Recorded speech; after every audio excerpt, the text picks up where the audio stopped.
multiplicación de los panes, esta escena quizás de los relatos más lindos, más llenos de mensajes para nosotros.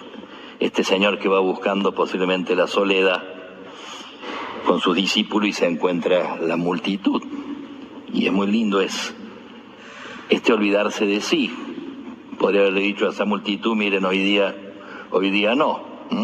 Hoy día estamos de vacaciones, hoy día necesitamos estar solos, sino que hay una primera gracia que es el olvido de sí, en favor de la necesidad de la gente, de la multitud.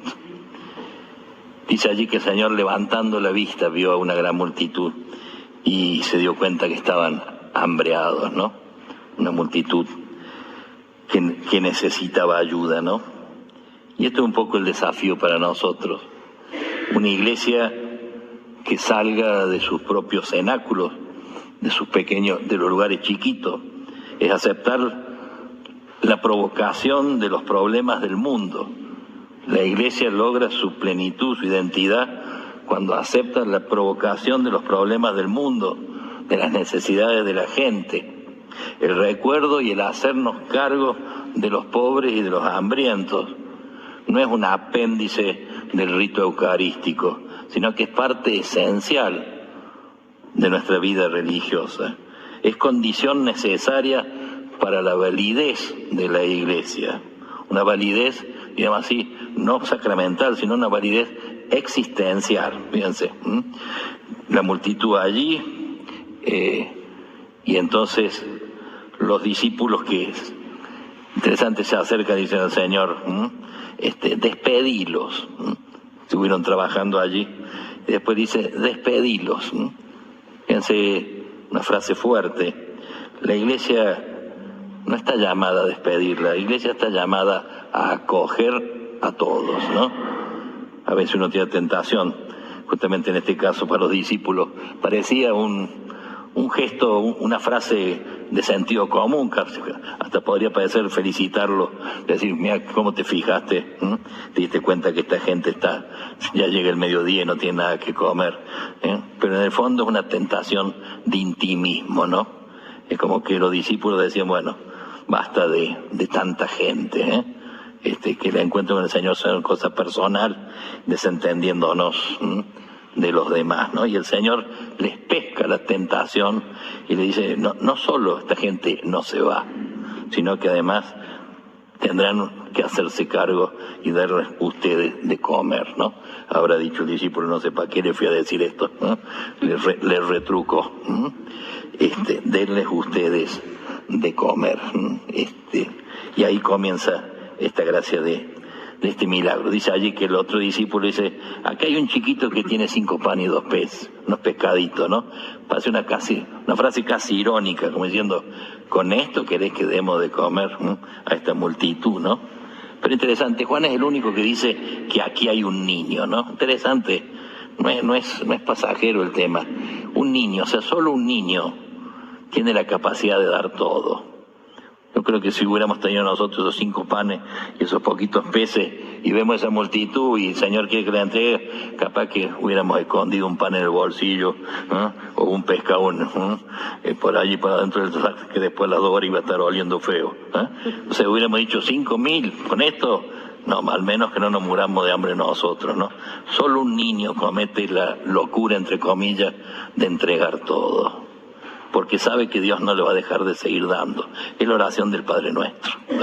Se dice que el Padre Nuestro es oración de niños. Esta es la gracia. Dios no nos pide mucho, decía el San Alberto Hurtado, pero sí nos pide todo. Y este niñito es la imagen linda, por eso el Evangelio dice, si no se hacen como niños, ¿no? Es el desafío también para nosotros, ¿no? En fin, poder esta gracia de hacernos cargo, que aprendamos a ver, no en los momentos así excepcionales, sino en lo cotidiano, que podamos levantar nosotros también la vista, ¿no? Y podamos pescar esa pequeña o gran multitud hambreada que nos rodea, o que se nos ha encomendado, y que frente a ellos no hay tiempos de despedida, sino que siempre es el tiempo de la acogida. hambriados de pan material, hambriados de un gesto de cariño, de una palabra de aliento, de un estarse al lado simplemente en silencio, acompañando. Que sensibilicemos esa especie de radar natural, instintivo, que debería tener todo cristiano capaz de captar dónde está habiendo más dolor en torno a mí, dónde estoy haciendo más falta. Que intentemos dejar de preguntarnos obsesiva y egoístamente quién soy, para comenzar a interrogarnos qué puedo hacer por los demás. Porque de tanto machacar nuestro ego hemos asfixiado el alma, lo hemos ido quitando espacio y sobre todo la hemos despoblado de otros rostros que necesitan cobijarse a nuestra sombra. Cada cristiano es responsable del hambre del otro, sea de amistad, de pan material, de comprensión, de justicia, de una palabra bien dicha, de perdón, de una caricia que suavice el dolor. No podemos pasar distraídos por esta vida sin hacernos cargo de las pequeñas o grandes multitudes que Dios nos ha puesto al lado para que nosotros cuidemos, ¿no? Y estos 5 panes y 2 peces, estos poquitos que uno tantas veces, una experiencia que también nosotros tenemos, ¿no? Muchas veces tenemos la sensación de impotencia frente a tanta necesidad, en todos los ámbitos. Y lo mismo sentimos muchas veces, uno puede quizás sentir esta sensación de poquita cosa frente a tanta necesidad, lo puede sentir en nuestros días quizás el marido y la esposa que intentan revivar un amor de una pareja desgastado y que no saben cómo hacerlo. Y lo siente el maestro que además de tener al frente a 40 críos quiere amarlos y formarlos. Y lo siente el empresario que no solo desea vivir de su trabajo, sino que aspira a que sus empleados sean dignamente tratados y justamente remunerados. Y lo sienten, y no metafóricamente, el papá y la mamá que apostaron generosamente a una familia numerosa y que un día al llegar al trabajo el hombre se encuentra con que es prescindible porque 15 o 20 años de trabajo y tantos hijos cuestan más caro a la empresa que un joven puesto a prueba, para quien uno, por supuesto, también desea lo mejor, pero no a un precio tan ruin. Y lo siente el párroco, que muchas veces al pastorear a su pueblo, y el misionero, quizás en el África o mucho más cerca, a veces en nuestros montes santiagueños o en nuestras ciudades o en muchos de nuestros barrios, que sentado quizás en el dispensario ve una cola inmensa de gente doliente y en su escritorio apenas hay unas gasas y unos medicamentos insuficientes. Todas esas son formas de 5 panes y 2 peces. Y lo sienten las hermanas hospitalarias que improvisan camas para los moribundos y los enfermos, ¿no? Lo hemos vivido triste y duramente nosotros en la pandemia. En fin, que el Señor nos conceda esta gracia. Me acordaba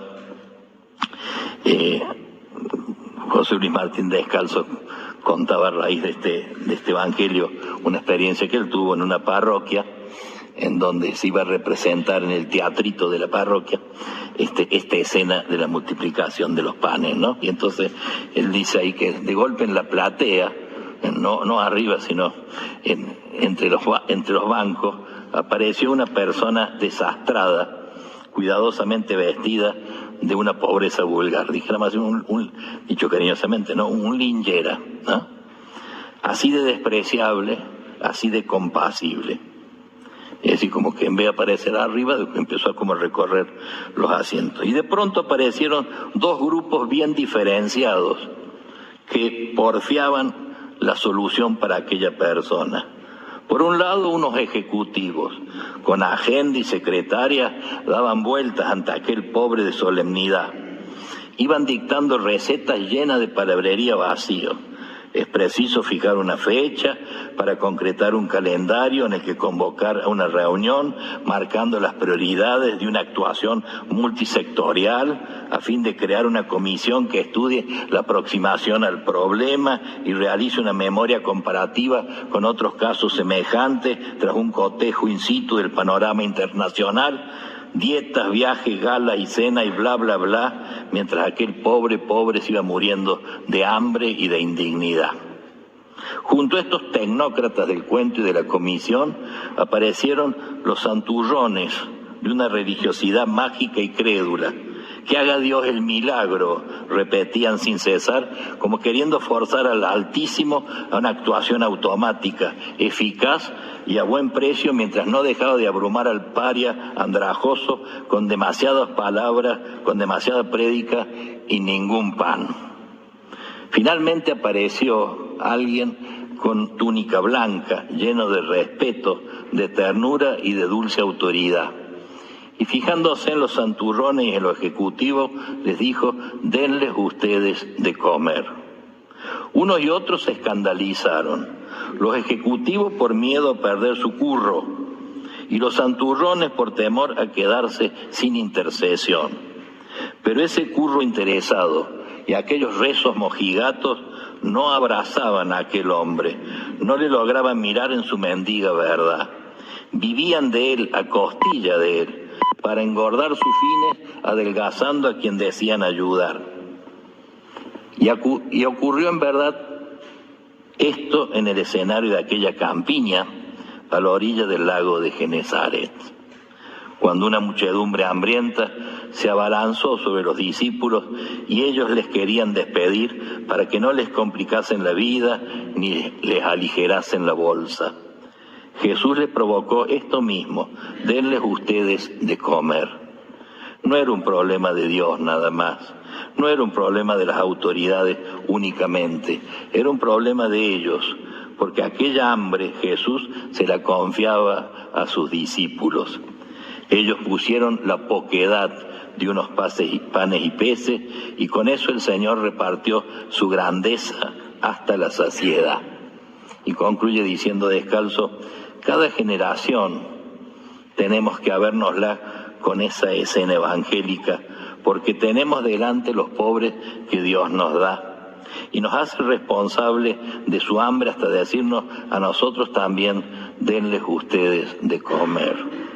Las iniciativas que desde las diferentes organizaciones diocesanas o de la iglesia, de nuestra iglesia, ponemos en marcha, quieren ser un humilde gesto que arrime la esperanza y el amor cristiano a tantas familias y personas que lo están pasando de veras mal.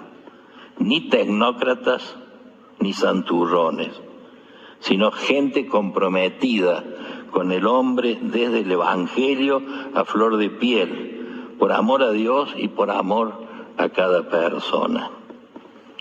Que el Señor nos conceda esta gracia. Hoy tenemos la jornada de los abuelos, y entonces también muchas veces parte de ese hambre es la soledad.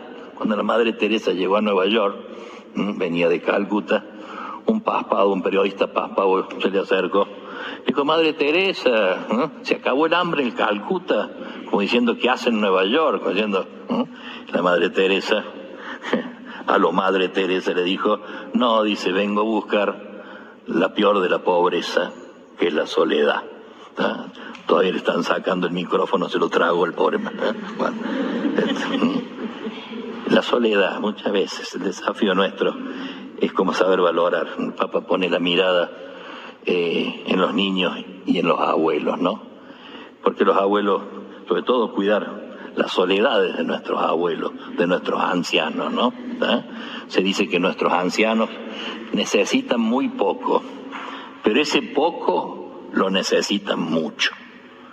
¿Han visto que de golpe el anciano necesita su mesita de luz, que esté todo ahí, o sea, que no le muevan lo que necesita? Lo mismo, necesita como muchas veces estar en su lugar. A veces pasa que por las necesidades hay abuelos nuestros que tienen que ir de casa en casa de sus hijos y pierden como el sentido de la pertenencia. Nuestros abuelos, saber cómo dialogar, saber valorar de ellos, porque nuestros abuelos son, digamos así, la fuente de la pertenencia, de la identidad de una familia, y son también la memoria de la familia, ¿no?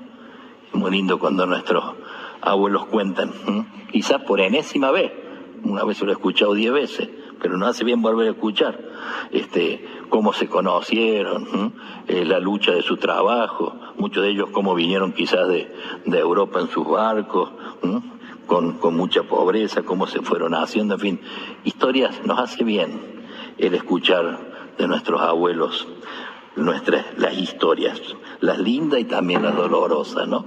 Porque ellos son, digamos, una fuente de sabiduría, ¿no?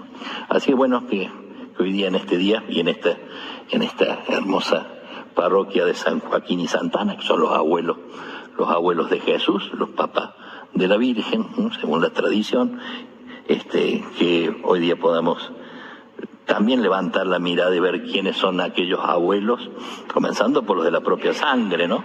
Pero a veces también tenemos esos abuelos que no son de nuestra propia sangre, pero viven en nuestra cuadra, viven al frente, sabemos que están solitos, Es decir, cada uno tiene que revisar cuáles esos 5 panes y 2 peces, cuál es ese gesto sencillo que quizás están necesitando de nosotros, todos los hambreados, y en este caso nuestros abuelos, ¿no?